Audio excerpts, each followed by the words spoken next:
সালাম আলাইকুম সবাইকে।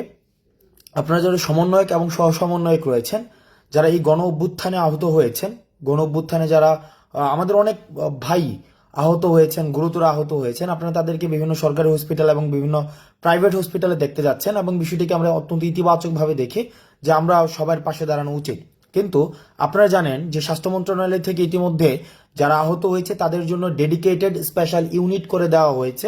কারণ পোস্ট অপারেটিভ যেই ধরনের সংক্রামকগুলো ছড়ায় সেই জিনিসগুলো হচ্ছে একজন রোগীর জন্য আরও বেশি প্রবলেমেটিক। অর্থাৎ একটা রোগী এখন যে পর্যায়ে রয়েছে তার পরবর্তীতে অপারেশনের পরে যে বিভিন্ন যেই সংক্রামক ছড়ানোর যে প্রবণতাটি থাকে সেটি ওই রোগীকে আরও বেশি ক্ষতির সম্মুখীন করে ফেলে। সেই জায়গা থেকে আমরা যারা বিভিন্ন হসপিটালে ভিজিট করতে যাই আমরা যেন সচেতন থাকি, যেন আমরা রোগীর কেবিনে যেন আমরা প্রবেশ না করি। আমরা যারাই যাচ্ছি বিভিন্ন হসপিটালে আপনারা সর্বোচ্চ একজন বা দুজন আপনারা হসপিটালে প্রবেশ করবেন আর বাকিরা বাইরে থাকবেন। আপনারা সবাই দল নিয়ে একযোগে আপনারা যখন হসপিটালে যাবেন তখন চিকিৎসা সেবাটি বিঘ্নিত হয় এবং রোগীর জন্য সেটি ঝুঁকিপূর্ণ এবং সেটি আপনার জন্য ঝুঁকিপূর্ণ এবং যারা চিকিৎসা দিতে যান তাদের জন্য সেটি প্রবলেমেটিক। দুই নাম্বার বিষয়টি হচ্ছে যে আপনারা দেখা যায় কি অনেকগুলো অভিযোগ এসেছে যে আমরা নিজেরা স্বপ্রণোদিত হয়ে ডাক্তারদেরকে ইনস্ট্রাকশন দেই যে এটা কিভাবে করতে হবে, ওইটা কিভাবে করতে হবে, আপনারা এখনই চিকিৎসা করেন, এটা এখনই করে দিতে হবে, চোখের চিকিৎসাটা এখনই করে দিতে হবে। দেখুন, চিকিৎসা বিষয়ে আমার এবং আপনার থেকে নিশ্চয়ই যিনি ডাক্তার রয়েছেন তিনি বেশি অভিজ্ঞ।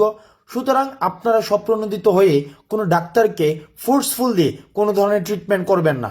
আপনাদের যদি কোনো পরামর্শ থাকে, আপনাদের যদি কোনো অবজারভেশন থাকে, সেটা পোলাইটলি আপনারা ডাক্তারদেরকে বলবেন এবং যথাযথ কর্তৃপক্ষকে আপনারা পোলাইটলি অ্যাড্রেস করবেন।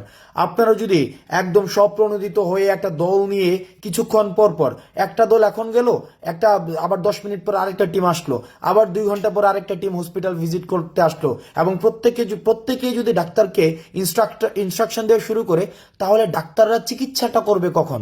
সুতরাং হসপিটালে আপনারা প্রথমত হচ্ছে না যাওয়ার চেষ্টা করবেন। যদি কোনো অভিযোগ থাকে সেটা যথাযথ কর্তৃপক্ষের কাছে যাবেন এবং যেই ওয়ার্ডগুলোতে যারা অসুস্থ আছে তারা ভর্তি আছেন সেই ওয়ার্ডগুলোতে আপনারা প্রবেশ করার প্রয়োজন নেই। শুধুমাত্র যারা গার্ডিয়ান রয়েছে তারাই প্রবেশ করবেন এবং যারা সমন্বয়ক রয়েছেন, সহ সমন্বয়ক রয়েছেন, আপনাদের প্রতি আহ্বান থাকবে এই চিকিৎসা পদ্ধতিটা, এই চিকিৎসা প্রক্রিয়াটা যেন ডাক্তাররা খুব সুন্দরভাবে পরিচালনা করতে পারে। তাদেরকে আমরা বিভিন্ন পরামর্শ দিয়ে সহায়তা করব, কিন্তু তাদের সাথে কোনো ধরনের ইল ট্রিটমেন্টে, কোনো বাজে ব্যবহার, তাদেরকে ফোর্সফুলি কোনো কিছু বলা, এই কাজগুলো আমরা করব না। আপনারা ভালো থাকবেন, সুস্থ থাকবেন। সালামু আলাইকুম।